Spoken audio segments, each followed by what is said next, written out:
Hello friends, मैं गौरव और जरा इंडिया के ये ब्रांड न्यू नोट को देखिए। What? जिसकी प्राइस है कुल मिलाकर 0 रुपए, यानी कि 0। डोंट टेल मी आपके पास ये नोट अब तक नहीं आया। और फ्रेंड्स, क्या आपको पता है मेबेलिन जैसे फेमस मेकअप ब्रांड का आविष्कार सिर्फ और सिर्फ एक बंदी के आईलैशेस और आईब्रोज जलने से हुआ था? शॉकेड, राइट? वेल, अब तो आप और भी शॉक होने वाले हो जब मैं आपसे कहूंगा कि अमेरिका में एक ऐसी भी शॉप है जो आपके परिवार वालों को ये रिवील करता है कि आप प्रेग्नेंट हो। Seriously? Well, I am dead serious. पर आपसे ज्यादा झटका तो इस बंदे को लगा जिसे 1 साल नहीं, 2 साल नहीं, 100 साल नहीं, बल्कि पूरे 1045 इयर्स की जेल की सजा हो गई। आखिर क्या कांड किया था इस लपड़ झंडिस ने? चलिए जानते हैं इन सभी सवालों के जवाब बिना टुडेज फैक्ट की बातें। नंबर 1, मेबेलिन का आविष्कार। अब फ्रेंड्स, क्या आपको पता है मेबेलिन कंपनी का आविष्कार का असली श्रेय मेबेलिन के ओनर थॉमस लाइल विलियम्स को नहीं, बल्कि उसकी बहन मेबेल को जाता है। दरअसल एक बार जब थॉमस ने अपनी बहन मेबेल को मेकअप शेकअप करते हुए देखा, तब उनकी नजर उसके बनाए हुए काले से मेकअप पेस्ट पर पड़ी, जो उसने वैसलीन जेली, कोल डस्ट और बर्न्ड कोक के एशेस के मिश्रण से बनाया था। एंड आपको बता दूं कि मेबेल ने ये पेस्ट अपने आईब्रोज बनाने के लिए बनाया था, क्योंकि उसके पास तो आईब्रोज और आईलैशेस थे ही नहीं। वैसे क्यों नहीं थे, जानने में आप इंटरेस्टेड हो तो बता भी देता हूँ। एक हादसे में मेबेल के आईलैशेस और आईब्रोज स्टोव की आग से जल गए थे। सडनली थॉमस के दिमाग की बत्ती जल उठी। उसको आइडिया आया कि क्यों ना वो एक कॉस्मेटिक प्रोडक्ट का ही बिजनेस शुरू कर दे। अब क्योंकि मेबेल का इस आविष्कार में इतना बड़ा हाथ था, तो उसे सम्मानित करने के लिए उसने मेबेल के नाम से मेबेलिन बनाया। लेकिन वो मेबेलिन का लाइन पता है कहां से आया? वैसलीन से आया, क्योंकि मेबेल के इस मेकअप पेस्ट का अहम पदार्थ तो वैसलीन जेली ही थी। और बस थॉमस ने क्रेडिट्स देते हुए मेबेलिन नाम रखा, जो मेबेल प्लस वैसलीन का कॉम्बिनेशन था। Interesting, right? Number 2, Michael Jackson का बरसों पुराना सपना। दोस्तों, 2003 में एक इंटरव्यू के दौरान जब एमजे से उनका सबसे बड़ा सपना क्या है पूछा गया, तब आप बिलीव नहीं करोगे कि उन्होंने क्या जवाब दिया। उन्होंने कहा कि उनका सबसे बिगेस्ट ड्रीम एक मामूली सा सुपरमार्केट विजिट करना है। मतलब इतने सुपर से भी ऊपर वाले सुपरस्टार ने अपनी जिंदगी में कभी सुपरमार्केट के दर्शन नहीं किए थे, और ये भाई का सबसे बड़ा सपना था। पर जैसे ये इंटरव्यू उनके एक सुपरमार्केट ओनर दोस्त ने सुनी, उन्होंने एमजे का बरसों पुराना सपना साकार करने के लिए एक दिन उसे अपने सुपरमार्केट स्टोर में विजिट करने बुला लिया और जनरल पब्लिक के लिए ताला लगा दिया। यानी उन्होंने पूरे 24 घंटे अपने सुपरमार्केट सिर्फ और सिर्फ माइकल जैक्सन के हवाले शॉपिंग करने को दे दिया। जा बेटा, जी ले अपनी जिंदगी। एंड आई नो आप सोच रहे होंगे कि अकेले सुपरमार्केट में शॉपिंग का मजा कैसे लिया जा सकता है। तो फ्रेंड्स, वेल, आपको बता दूं, एमजे के दोस्त इतने भी मंद नहीं थे। उन्होंने सब कड़क बंदोबस्त करके रखा था बॉस। एमजे के पीठ पीछे उन्होंने उनके फैमिली, फ्रेंड्स एंड स्टाफ को पहले से ही बाहर रखा था, और वो भी एक कॉमोनियन की वेशभूषा में, जिससे कि एमजे को भनक तक ना पड़ सके यहाँ पर जो पब्लिक घूम रही है वो तो एक्टर्स है। एंड सुपरमार्केट के बिलिंग काउंटर की कसम, एमजे ने उस दिन जी फाड़ शॉपिंग की, और उसे लिटरली एक मामूली से सुपरमार्केट में शॉपिंग करके डिज्नी वर्ल्ड में सैर करने का फील आया। वाह वाह वाह। नंबर 3, प्रेगनेंसी की भविष्यवाणियां।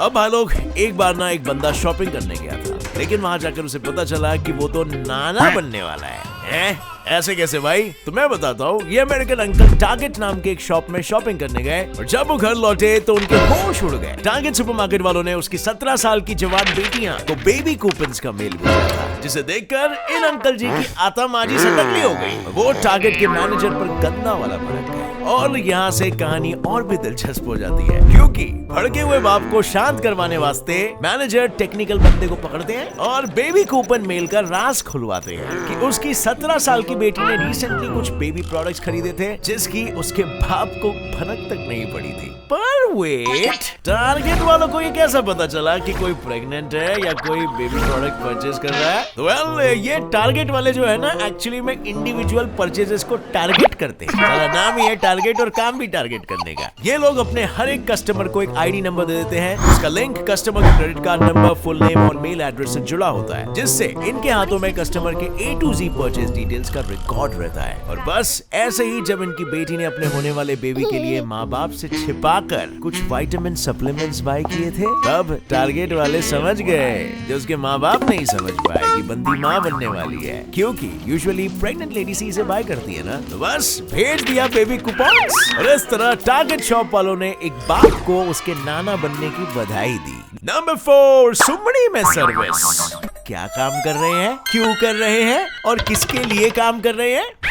नहीं ना, पर ये एक्चुअली में 100% सच है। सन 1942 में यूएस की सरकार एक सीक्रेट मैनहट्टन प्रोजेक्ट की प्लानिंग में जुटी हुई थी, जिसे बनाने के लिए सरकार को एक बड़ी और सीक्रेट जगह की जरूरत थी। ऐसे में सही जगह ढूंढते ढूंढते इनकी नजर टेनेसी के इस पिछड़े रूरल इलाके ओक रिज में पड़ी, जहाँ लगभग 1 लाख लोग रहते थे। एंड माइंड यू, उस जमाने में हार्डली ये जगह अमेरिका में किसी को पता थी, तो स्पाइस यानी कि जासूस और दुश्मनों को घंटा कुछ पता लगता। और बस इसीलिए अमेरिकी सरकार ने इस बस्ती में रहने वाले सभी लोगों को रोजगारी दी, और वो था कि उन्हें अपना कामकाज हमेशा हमेशा के लिए एक सीक्रेट रखना होगा, यानी they were sworn to secrecy। पर बता के भी क्या फायदा, उन बेचारों को तो पता तक नहीं था कि वो क्या बना रहे हैं, क्योंकि यहाँ पर कामकाज एकदम माइन्यूटली स्पेसिफाइड थे। किसी को भी फाइनल प्रोडक्ट क्या है पता ही नहीं चल पाता। लेकिन 1945 के बॉम्ब धमाके ने उनकी आंखें खोल दी। उन्हें फाइनली ये पता चला कि जो वे एक एक पार्ट असेंबल करके बना रहे थे, वो हिरोशिमा और नागासाकी में फटा परमाणु बॉम्ब था। Number 5, greatest school scam. Greatest school scam के बारे में सुना है? नहीं। तो अब गौर से सुनिए और देखिए। ओहायो का रहने वाला 18 साल का बच्चा इज़ाहा एटकिंस अपनी वेशभूषा बदलकर और नकली बॉडीगार्ड लेकर अपने स्कूल में जाता है और खुद को सेनेटर बताते हुए फ्री का वीआईपी ट्रीटमेंट लेता है। लाइक लेजिट, स्कूल वाले भी बिना दिमाग दौड़ाए, बिना जांच पड़ताल किए उसे सेनेटर मान लेते हैं और अपने स्कूल में उसका स्वागत नहीं करोगे आप हमारा? का सुस्वागतम करते हैं, क्योंकि भाई सेनेटर का स्कूल में विजिट करना बोले तो एक गर्व की बात हो जाती है। इससे इनके आन में बान और शान बढ़ेगा। तो बस होना क्या था, बड़े ही सम्मान पूर्वक भाई साहब को स्कूल घुमाया, भाषण शासन करवाया, खाना खिलाया और बाकी अन्य वीआईपी ट्रीटमेंट्स दी। मतलब इस बच्चे ने तो अभी तक का सबसे बड़ा स्कूल स्कैम किया। लेकिन डोंट गेट कैरिड अवे, क्योंकि इस फेक सेनेटर के विजिट के जस्ट 1 महीने बाद असली सेनेटर वहाँ पर आ धमका और स्कूल वालों की हवा टाइट हो जाती है। सॉरी, हवा नहीं, सिक्योरिटी टाइट हो जाती है, क्योंकि ये लोग एड़ी चोटी एक करके उस नकली सेनेटर का पता लगाते हैं। तब जाकर इज़ाहा का फेक सेनेटर का पर्दा फाश हो जाता है और उस पर स्कूल लीगल एक्शंस और चार्जेस लगाती है। अजीब लोग है भाई। वैसे क्या आपने कभी अपने स्कूल में ऐसा वैसा स्कैम किया है? अगर किया है तो नीचे कमेंट करके जरूर बताना आपका बड़ा क्या स्कैम था। नंबर 6, गली गली में शेर। और एक मिनट, ईरान पुलिस, अगर तुम्हारे पास कुत्ता बिल्ली है तो हमारे पास शेर है। और एक मिनट, ऐसा मैंने नहीं बल्कि ईरान के एक आम आदमी ने कहा ईरान गवर्नमेंट को, क्योंकि 2007 में ईरान गवर्नमेंट देश चलाने के नाम पर कर्जे पे कर्जा चला रही थी। यानी सरकार ने देश का पूरा पैसा तेल में तलने डुबो दिया, जिससे उनकी इकोनॉमी की तो जैसे वाटिच लग गई। बेरोजगारी और खाने की मारी ने लोगों को सड़क पर ला दिया था और फिर सड़क पर खड़े जनता ने सरकार से उनके बुरे दिन का चुन चुन के हिसाब लेना शुरू कर दिया, आंदोलन और मोर्चा निकाल के। पर वही ईरान पुलिस भी सरकार के भौंकते हुए ऑर्डर्स का भौंक कर ही पालन कर रही थी, जो सड़क पर खड़ी जनता को भौंक कर भगा और डरा रहे थे। लेकिन इस भागम दौड़ में एक बंदे की ऐसी खिसक गई और जस्ट अगले ही दिन वो बंदा अपने साथ कुत्ते की पैंट गीली करने शेर को अपने साथ मोर्चे पर ले जाता है, जिससे अच्छे भौंकने वाले कुत्तों की भीगी बिल्ली जैसी हालत हो जाती है। इतना ही नहीं, पुलिस की भी सिट्टी बिट्टी गुल हो जाती है। और अब नहीं पता गवर्नमेंट को कुछ इसका असर हुआ था या नहीं, पर भाई ये गली गली में जंगल के राजा शेर की सैर की खबर तो हर जगह वायरल हो गई। नंबर 7, 1045 साल की जेल मिली है तुर्की के आसाराम बाबू से, जिनको हजारों सालों से भी ज्यादा की कैद की सजा मिली है। आखिर कौन है ये ठरकी बाबा और कौन सा कांड किया है इसने? वेल, ये बाबा टर्की के मशहूर मुस्लिम टीवी स्पीकर अदनान उख्तार है, जो लेडीज वर्सेस रिकी बेल के रिकी बेल से भी 1000 गुना ज्यादा तेज है, क्योंकि इसके पास एक टाइम पर 1000 गर्लफ्रेंड्स थी, जिसको बड़े प्यार से और चाव से किटन्स करके बुलाया करता था। एक दिन फूटा भांडा बाबा का। उसका ये कांड टर्की गवर्नमेंट तक पहुंच गया था, क्योंकि उसकी ट्रैश में फेंकी गई किटन्स ने उस पर सेक्सुअल क्राइम्स और असॉल्ट्स का आरोप डाला था, और ऊपर से उसके ऊपर पॉलिटिकल इश्यूज का अलग से आरोप लगा था। इनफैक्ट आप बिलीव नहीं करोगे, पर जब कोर्ट में सुनवाई हो रही थी तब उसने जज को बोला कि उसके पास वाकई में 1000 गर्लफ्रेंड्स है। कोर्ट के सामने ऐसी अनाप शनाप बकने पर और इतनी महिलाओं का इस पर केस ठोकने पर टर्की गवर्नमेंट ने इस ठरकी को सीधा 1045 साल की जेल की सजा सुना दी। अब जेल में खूब करेगा गुलू गुलू। Number 8, dangerous selfie. ओ भाई, सेल्फी जरा संभाल के लो वरना तुम्हारी भी मौत हो सकती है। ठीक है, स्वर्गवासी रशियन मोहतरमा ज़ीनिया इग्नाटियेवा की तरह, जो लिटरली खतरों के खिलाड़ी का स्टंट मारकर अपनी डेंजरस सेल्फीज खींचती रहती थी। लेकिन एक दिन 2014 में उसकी सेल्फी में से सेल्फ ही निकल गया, क्योंकि दरअसल हुआ यूं कि डेंजरस सेल्फी के चक्कर में इस बार ज़ीनिया ने इस रेलवे ब्रिज की फुट को अपनी सेल्फी स्पॉट के लिए चुना। लेकिन अफसोस, रेलवे फुट के डेंजरस सेल्फी में किस्मत ने उसका साथ छोड़ दिया, यानी कि उसका बैलेंस छूटा और वो सीधा लाइफ केबल वायर पर जाकर गिर गई। इसके 1 मिनट के अंदर ही उसे 1500 वोल्ट्स का झटका लगा और वो उधर ही मौत के घाट उतर गई। So the moral of the story is, selfies के चक्कर में डेंजरस रूट को कभी ना चुने। जिंदगी एक ही है, एक स्टूपिड क्लिक के जरिए ना गवाएं। Number 9, 0 rupee note. गौर से देखिए इस नोट को। ये 0 रुपए का नोट आखिर आया कब से? हमने तो कभी नहीं सुना या कभी नहीं देखा।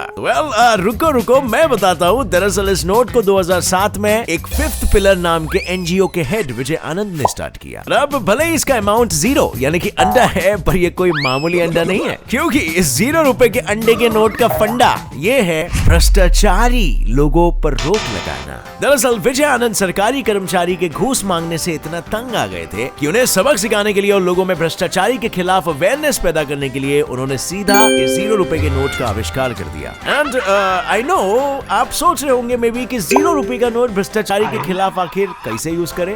तो ये 0 रुपए का नोट देखने में एक 50 रुपए के नोट के जैसा लगता है। तो जब भी आप कोई घूस मांगने की गुस्ताखी करते हैं, विजय और उनकी एनजीओ की टीम उनके हाथ में ये 50 रुपए जैसा दिखने वाला 0 रुपए का नोट थमा देती है, जिसके बाद विजिलेंस टीम आकर इन भ्रष्टाचारियों को गिरफ्तार कर देती है। और इस अनोखे नोट को विजय ने आम लोगों में बांटा, और तो और तमिलनाडु में ऐसे 25,000 नोट बांटे जा चुके हैं, जिसका अंजाम ये हुआ कि रिश्वत मांगने वाले 2 नंबर के भ्रष्टाचारियों की फटने लग गई। पर अफसोस, ये नोट को गवर्नमेंट ने इशू और लीगलाइज नहीं किया है। तो आखिर ये सर्कुलेशन में कैसे आए?